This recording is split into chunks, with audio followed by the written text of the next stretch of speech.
Bismillahirrahmanirrahim.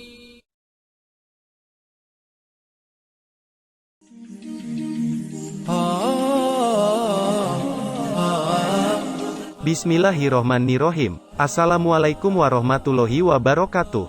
Dua orang di bumi yang mendapat julukan bendahara Allah.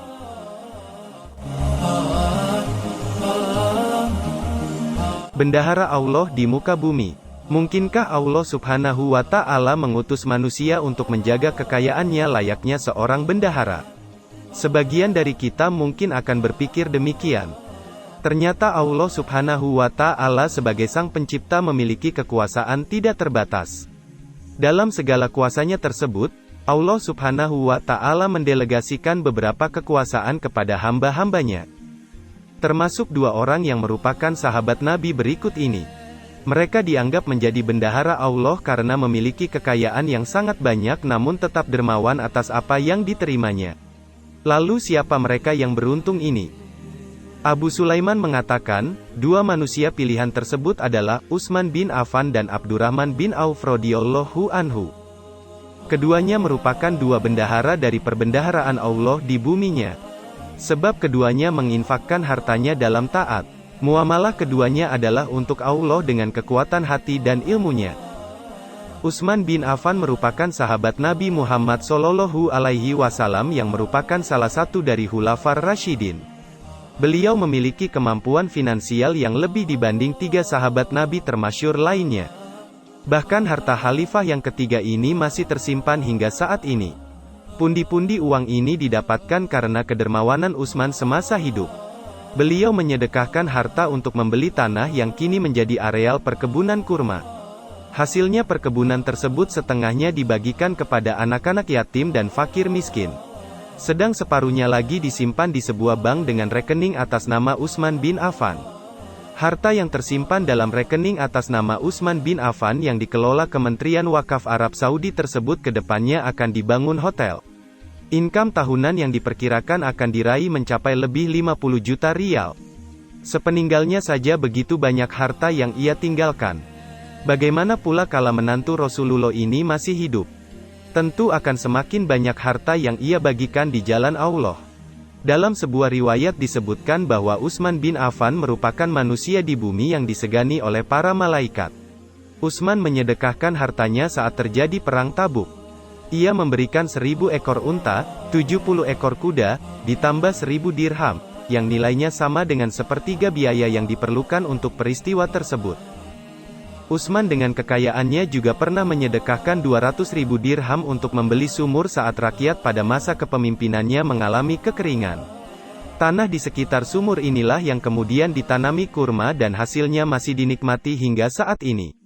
Utsman juga dengan kerendahan hatinya menyedekahkan 1000 ekor unta saat masa pemerintahan Abu Bakar As-Siddiq yang sedang mengalami musim paceklik. Tentu, masih banyak lagi harta kekayaan Utsman yang diberikan untuk Allah. Bendahara Allah kedua di muka bumi adalah Abdurrahman bin Auf. Ia masuk Islam pada masa awal dakwah Rasulullah Shallallahu Alaihi Wasallam. Ia termasuk sahabat Nabi yang kaya namun menafkahkannya di jalan Allah. Suatu ketika, Rasulullah SAW pernah berpidato di hadapan umatnya untuk semangat dalam bersedekah. Dalam kesempatan itu, Abdurrahman bin Auf menyumbang separuh hartanya yang senilai 2000 dinar atau sekitar 2,4 miliar rupiah. Nilai ini sama dengan jumlah sekarang karena dinar dan dirham tidak berubah. Saat itu kekayaannya masih 4000 dinar atau 4,8 miliar rupiah. Atas sedekahnya tersebut, Abdurrahman bin Auf kemudian didoakan Rasulullah Shallallahu Alaihi Wasallam yang bunyinya, semoga Allah melimpahkan berkahnya kepadamu, terhadap harta yang kamu berikan. Dan semoga Allah memberkati juga harta yang kamu tinggalkan untuk keluarga kamu. Doa ini benar-benar terkabul. Harta yang diberikan Allah kepada Abdurrahman bin Auf semakin bertambah. Pada saat akan berlangsung perang Tabuk, umat muslim merasa kesusahan karena biaya yang mahal dan medan yang sulit. Terlebih saat itu Madinah sedang dilanda musim panas. Namun Abdurrahman bin Auf memeloporinya dengan menyumbang 200 uqiyah emas.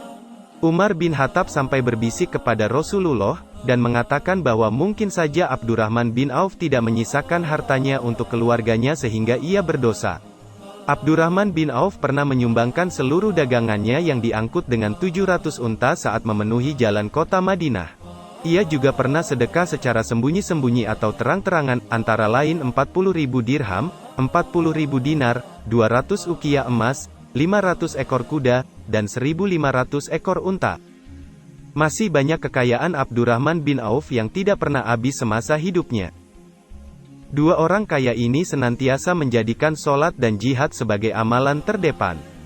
Tidak hanya itu, mereka juga tidak lalai dengan harta untuk difoya-foya dengan kesenangan duniawi.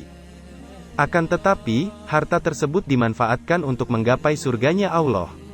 Banyak sahabat tersebut memiliki sifat zuhud atau meninggalkan berbagai hal yang dapat melalaikan mereka dari Allah. Karena memiliki sifat ini maka Allah melimpahkan kepada mereka harta yang halal. Dengan kekayaan yang telah dimiliki, para sahabat tersebut tidak lantas membuat mereka menjadi sosok yang cinta duniawi.